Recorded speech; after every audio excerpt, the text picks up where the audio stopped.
everyone, and welcome to englishpod. My name is Marco. My name is Catherine, and today englishpod is in the kitchen. That's right. Today we are going to hit the kitchen, and we're going to bake a cake.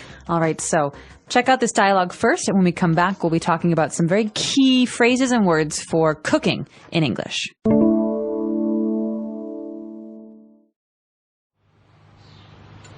Okay, so are you ready to learn how to bake a cake? Almost. Let me just put my apron on. Okay, so the first thing we're going to do is preheat the oven. That way, we have it at the desired temperature once we finish preparing everything. Set it to 375 degrees Fahrenheit. Got it. Now we're going to make the batter. Take some butter and sugar and mix it lightly until you have a nice consistency. Then add some vanilla extract and eggs and continue mixing. Do I have to use the whisk, or can I use the electric mixer? Go ahead and use the mixer, but put it on medium speed. I'm going to sift the flour and baking powder separately, and then we can mix it with milk and the rest of the ingredients. Okay, so now we need a baking pan, right? Yeah, but grease and flour it first so the cake won't stick to it when it bakes. Done. So how long do we bake it for? We can leave it in there for about 25 minutes. Then we let it cool for 10 minutes before we remove the cake from the pan. Wow, this is a lot easier than I thought. All right, we're back. So now let's take a look at some of those key words on language takeaway. Language takeaway. Well, first of all, we have a special thing to keep our clothes clean while we are cooking. What is this thing called, Marco? This is called an apron. An apron. An apron. So it's not actually a shirt. It's a piece of fabric that you would maybe tie around your waist or around your neck to protect your clothes from flour and butter and oil. That's right. So it's very common to wear an apron while you're cooking or maybe while you're cleaning the house or the kitchen in order to avoid getting dirty, like you said. And so we're going to start baking our cake. And the first thing that we do is we turn on the oven in order to have it at the desired temperature. Now, this is something you might see in a recipe. It says the desired temperature is 450 degrees. Mm-hmm. So that means the temperature you want to achieve. Mm-hmm. Maybe when you turn the oven on, it's only 100 degrees. Right. So you have to wait for the desired temperature, which is what is indicated in the recipe. That's right. So this is what we want. We want the desired temperature of 375 degrees. Mm-hmm. And so now we got that done. And now we're going to make the batter. All right. The batter is the liquid. It's the cake before the cake becomes a cake. So it's usually like a very thick liquid, like a very thick, almost buttery, milky substance. Mm-hmm. And after you cook it, it turns hard. So batter is the liquid form. Right. So when you're making a cake, you make batter. Now, it's different because if you're making pizza or you're making bread, it's not called batter. No, if you're making pizza or bread, because those are thicker, they're called dough. Dough. But when it's still like milk, or water, it's like a liquid, we call it a batter. A batter. Very good. So obviously, to make the batter, we add sugar, we add butter, we add eggs. And then what we want to do is we want to mix it. And so the other person asks, well, what do I do? Do I have to use a whisk or an electric mixer? All right, these are two very important tools that you will find in most kitchens. A whisk is like a spoon, but it's made of metal and it's empty inside. And we use it for things like eggs or milk and sugar. And it can go very, very quickly. It makes a sound, it's like a whisk sound. Like wire all around it. Yeah, it's wire that's woven together. And so it's a very, very handy tool, but you only use one hand to use it. But an electric mixer is what the name says. It's electric. You plug it in, and it does the whisking automatically. That's right. All right, so this is what we want to use.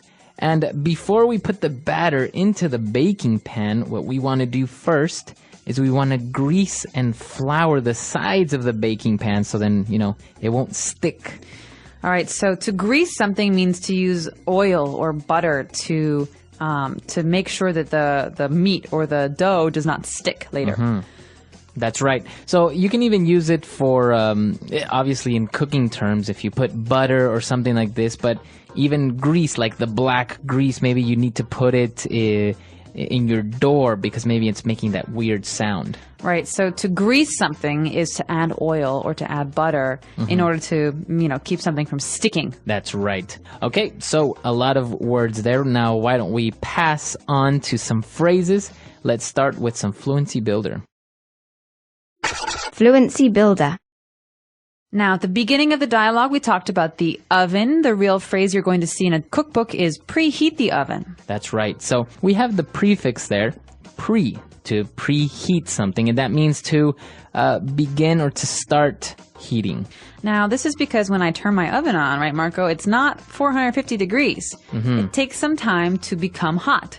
So we preheat the oven. We turn it on before we need it in order to make sure it's ready when we do need it. That's right. So you're going to see it in every recipe. If you're baking something, you need to preheat the oven.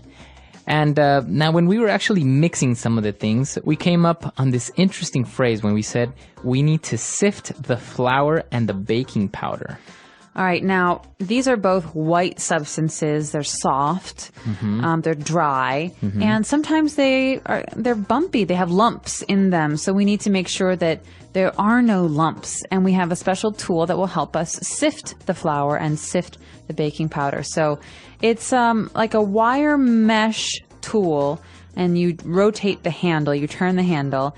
And it will flatten out this flour so that there are no more bumps. It's all smooth. Okay. I think I've heard it also when they're talking about gold, right? Don't they say that they were sifting for gold in the rivers? That's right. Well, you have a tray and you shake the tray to make sure the small gold falls down, but the chunks stay on top. That's the same idea, yeah. Okay. So that's what we're doing here. We're sifting the flour and the baking powder. And now we put our cake in the oven. And we ask, well, so how long do we bake it for? And we say, well, we can leave it in there for about 25 minutes.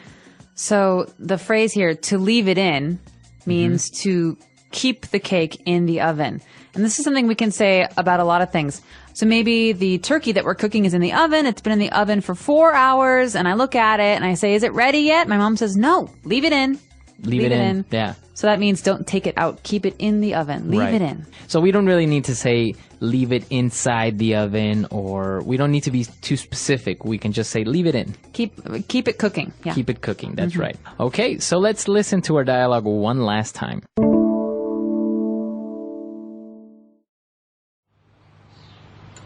Okay, so are you ready to learn how to bake a cake? Almost. Let me just put my apron on. Okay, so the first thing we're going to do is preheat the oven. That way we have it at the desired temperature once we finish preparing everything. Set it to 375 degrees Fahrenheit. Got it. Now we're going to make the batter. Take some butter and sugar and mix it lightly until you have a nice consistency. Then add some vanilla extract and eggs and continue mixing. Do I have to use the whisk, or can I use the electric mixer? Go ahead and use the mixer, but put it on medium speed. I'm going to sift the flour and baking powder separately, and then we can mix it with milk and the rest of the ingredients. Okay, so now we need a baking pan, right? Yeah, but grease and flour it first so the cake won't stick to it when it bakes. Done. So how long do we bake it for? We can leave it in there for about 25 minutes. Then we let it cool for 10 minutes before we remove the cake from the pan. Wow, this is a lot easier than I thought. So baking a cake seems easy enough. Now maybe there are some other things that we can add that we didn't mention, like for example vanilla extract. It's mentioned in the recipe. So that is what is this? It's like a liquid, right? It's a liquid. It's a flavor, and so extracts are used to give different foods flavors. You can have orange extract and vanilla extract, and vanillas, it comes from a bean, a brown bean, and they take the oil from this plant, and that's what gives things like cake a vanilla flavor. And now, what about this baking pan? This is specifically for cakes. Now, what if you're making something like muffins or something like? Is it also called like a baking pan? No, you'd have a muffin tin. A muffin tin. Muffin pan, yeah. And so those are a different shape. They're round, they're circular, and they're made of that, tin material. So they're not very heavy, and they can go in the oven and not break. But normally we have a baking sheet, which is flat. or a baking pan, which would be for a cake pan, something like that. It's got sides on it. Right. And we have a muffin tin, which is for muffins. And, well, what we didn't mention is we actually have our cake, but then there's something that we always add on top of the cake or all over the cake. Yeah, well, not always, but most cakes, at least most tasty cakes, have frosting. So that's something that you add after the cake has finished cooking. That's right. So frosting is like a cream or something that you add around the cake. Actually, just sugar Just and sugar. water. Sugar and water. Oh, really? You can add milk if you want to make it thicker, but when I make frosting, I like to make it from scratch. That means I make it by myself. I use water and powdered sugar. Powdered sugar. And then you mix it. You mix it, you whisk it. Uh-huh. Yeah. And then you get the frosting. Exactly. Very interesting. And, well, maybe this recipe is actually real, although we didn't give the amounts, the quantities, but maybe you can try baking a cake and let us know how it goes, or maybe you can give us a cake recipe. That's right. Our website is englishpod.com. We hope to see you guys there. All right. Bye. Bye.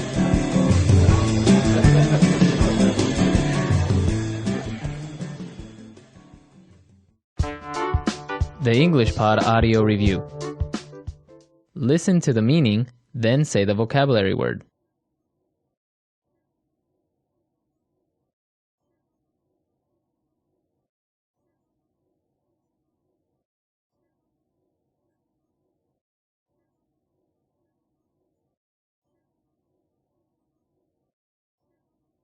Let's try that faster.